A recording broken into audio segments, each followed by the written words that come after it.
Tu t'es déjà demandé pourquoi tu veux faire quelque chose, mais à la fin tu fais exactement l'inverse?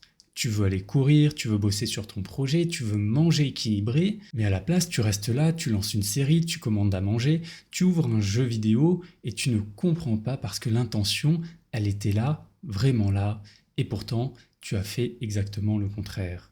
Et à la fin tu finis même par te demander, au final, est-ce que c'est vraiment moi qui décide? Pour répondre à cette question, on va repartir du commencement. C'est vendredi, tu termines ta semaine et tu te dis dimanche, je fais ce qui compte pour moi, je vais aller courir, bien manger, avancer sur mon projet et passer une vraie soirée. Tu ne veux pas tout changer, tu veux juste avoir une journée alignée. Et voilà, on y est, c'est dimanche matin, le réveil sonne, tu ouvres les yeux, tu as deux doigts de te lever, mais tu refermes les yeux 2 minutes, juste 2 minutes, et tu replonges. Quand tu les réouvres, il est 10 heures du matin, tu grognes parce que tu avais prévu d'aller courir, mais finalement tu dis c'est pas foutu. Alors tu te lèves, tu prends un café, tu regardes ton téléphone, tu te poses un instant, mais tu t'installes dans le canapé et tu lances une vidéo, puis une autre, et encore une. Quand tu lèves les yeux, il est déjà midi, et courir c'est un peu trop tard, il n'y a plus d'élan, alors tu secoues la tête et tu te dis bon au moins je vais manger sain. Tu penses à une salade, mais rien n'est prêt. Tu regardes un peu ce qui reste, tu hésites, et sans trop réfléchir, tu ouvres une application. Quelques secondes plus tard, un burger est en route, et tu te dis bon, c'est pas grave, j'avais envie de me faire plaisir. L'après-midi, tu ouvres ton ordi, tu avais l'intention d'avancer, tu pensais bosser vraiment, mais dès que l'écran s'allume, tu vois ton dossier de projet, et juste à côté, tu vois un jeu installé. Alors tu poses ta main sur la souris, tu restes figé, et tu te dis, bon allez, 5 minutes, juste 5 minutes. Et là tu cliques, mais pas sur le dossier, sur le jeu. Et là, le soir commence déjà à arriver. Tu avais prévu un vrai moment, un dîner tranquille avec ton copain, ta copine, peu importe, juste un moment simple, sans tension, sans reproche. Tu t'étais dit, ce soir j'ai envie qu'on passe un bon moment. Mais pendant le repas, il y a un petit commentaire, un détail, quelque chose qui te froisse un peu, tu ne dis rien mais tu le gardes en tête. La discussion continue et à un moment tu réponds un peu sèchement, tu coupes la parole, tu hausses légèrement le ton, c'est pas une dispute, mais c'est déjà juste assez pour que l'ambiance retombe. Et tu le vois dans son regard, tu sais que tu viens de gâcher l'instant que tu voulais justement préserver. Tu t'en rends compte, mais c'est déjà fait, tu n'as pas réussi à faire autrement. Et à la fin de la journée, tu regardes en arrière et tu te dis mais qu'est-ce qui ne va pas chez moi? J'avais le temps, l'intention, l'envie, et pourtant j'ai fait exactement tout l'inverse de ce que je voulais faire aujourd'hui. Tu recherches une explication, puis tu tombes sur une étude. Elle aurait été menée par une équipe de chercheurs du Max Planck Institute, et leur conclusion, c'est qu'en observant et en analysant ton cerveau, ils pourraient prédire jusqu'à 7 secondes à l'avance le choix que tu vas faire avant même que tu aies conscience d'avoir décidé. Tu le lis, tu le relis, et tu essayes de comprendre. Attends, ça veut dire que quand je crois hésiter entre mon projet ou traîner sur mon téléphone, le choix est déjà fait avant même que je ne le réalise. Ce ne serait pas moi qui décide, mais en réalité un processus automatique qui a déjà tranché. Et l'idée s'installe doucement, mais sûrement. Peut-être que je suis programmé, peut-être que je suis condamné à refaire les mêmes erreurs, à vouloir une chose et à toujours faire l'inverse. Le plus étrange, c'est qu'à chaque fois, rien ne t'en empêche. Tu pourrais le faire vraiment, mais tu n'y arrives pas. Alors tu te dis peut-être que je ne choisis pas vraiment, peut-être que tout est déjà décidé quelque part en moi, et petit à petit tu commences à croire que c'est ton cerveau qui mène la danse, pas toi. Et si toi aussi tu as déjà eu cette impression étrange de faire l'inverse de ce que tu voulais, sache que tu n'es pas seul. Et surtout, ce n'est pas un hasard. Maintenant, si tu veux comprendre pourquoi tu fais l'inverse de ce que tu veux, il faut partir du commencement. À la base, une décision ne vient pas d'une réflexion consciente, tu ne fais pas une réunion dans ta tête pour chaque action que tu entreprends au quotidien. Tu agis, tu décides, tu avances, tout semble couler de source, mais si tu regardes de plus près, tu remarques un petit truc étrange. Tu ne sais pas vraiment pourquoi tu fais ce que tu fais. Tu rentres chez toi, toujours par le même chemin. Tu réponds ça va quand on te demande comment tu vas. Tu lances une appli sans même t'en rendre compte. Et parfois tu dis ou fais exactement ce que tu voulais éviter. C'est comme si quelque chose avait déjà choisi à ta place. Et en réalité, ce n'est pas loin de la vérité. Ton cerveau ne te force pas, il te propose un choix par défaut basé sur tout ce qu'il a analysé. Et la plupart du temps, ça te va, alors tu le suis sans même t'en rendre compte. Et c'est parfaitement normal. Mais alors, si ton cerveau est capable de décider tout seul, comment est-ce qu'il fait pour faire ses choix? Heureusement, le cerveau ne lance pas une pièce, il ne choisit pas au hasard, il observe, il évalue, il calcule en permanence, même quand tu ne lui demandes rien. Tu t'apprêtes à sortir faire une course, il repère ton niveau d'énergie, il observe la météo et il se souvient que si tu prends le chemin habituel, tu vas croiser la voisine et elle va te parler pendant 30 minutes, alors il te propose un détour. Et tu le prends parce que ça te semble évident. Et à ce moment-là, ce n'est pas toi qui as vraiment choisi, tu n'as pas pesé le pour et le contre, tu as juste suivi une suggestion automatique de ton cerveau, un réflexe logique mais invisible. Et ce genre de choix, ton cerveau ne te le présente pas toujours de la même manière. Parfois, tu ne vois même pas le choix. Par exemple, tu travailles, tu réfléchis et sans même t'en rendre compte, tu as la main dans le paquet de chips, puis tu regardes au fond et il est déjà fini. Tu ne sais même pas quand ça a commencé.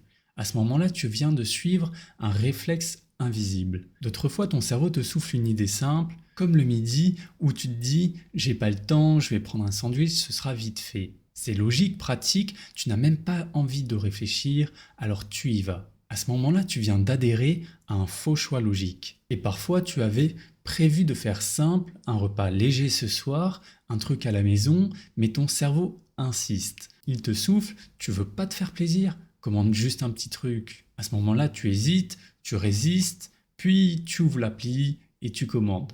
Et à ce moment-là, tu viens de te soumettre à une tentation cognitive. Voilà, c'était 3 manières différentes de croire que tu décides, alors qu'en réalité, ta décision vient d'un automatisme, un réflexe, une suggestion ou une pression mentale, mais rarement un choix pris consciemment. Et c'est là que le vrai problème commence, parce qu'un jour tu ne veux plus suivre ce programme, tu veux faire autrement, tu veux faire ce que ton cerveau t'a toujours empêché de faire. Mais en face, il y a un autre choix, la réponse automatique, déjà prête, basée sur l'habitude, le confort ou les vêtements. Et à ce moment-là, ce n'est pas juste une alternative, c'est un conflit. Tu veux prendre la parole, ton cerveau t'envoie le réflexe de te taire. Tu veux dire non, il t'envoie le réflexe de sourire et de dire ok.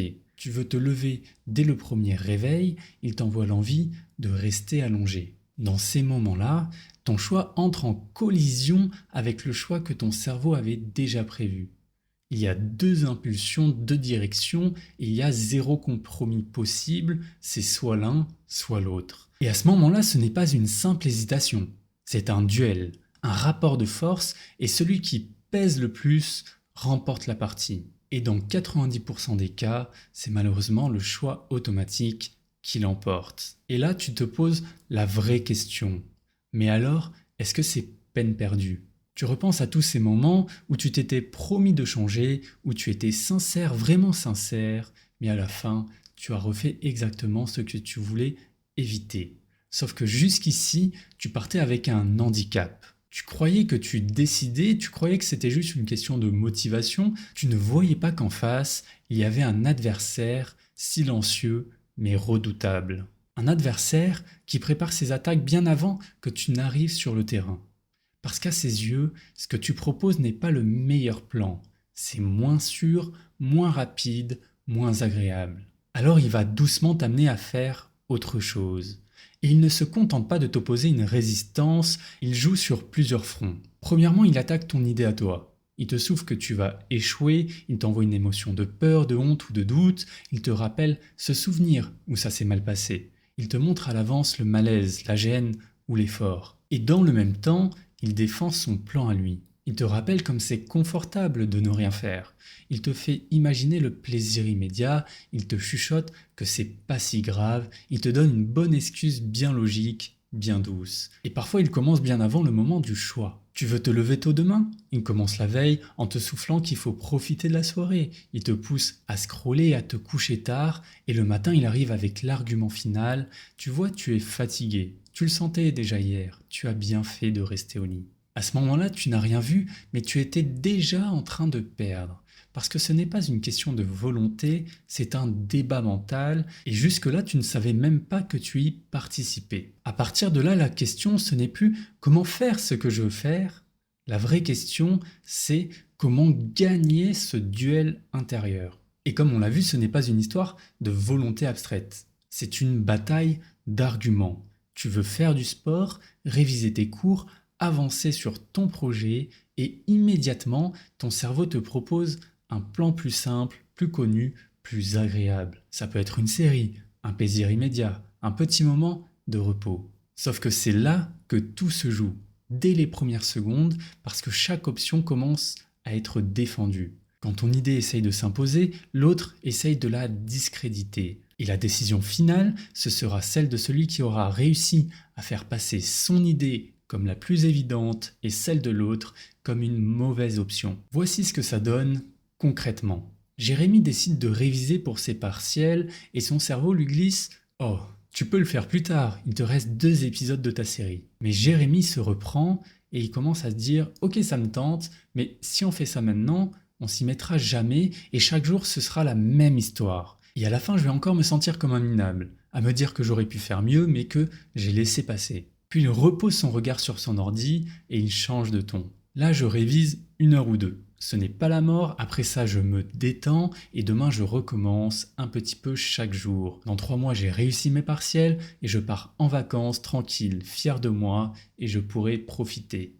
Ce n'est pas une victoire héroïque, c'est juste une décision lucide, une bascule et parfois ça suffit. Mais du coup, la vraie question qu'on se pose, c'est est-ce que je vais devoir lutter toute ma vie ?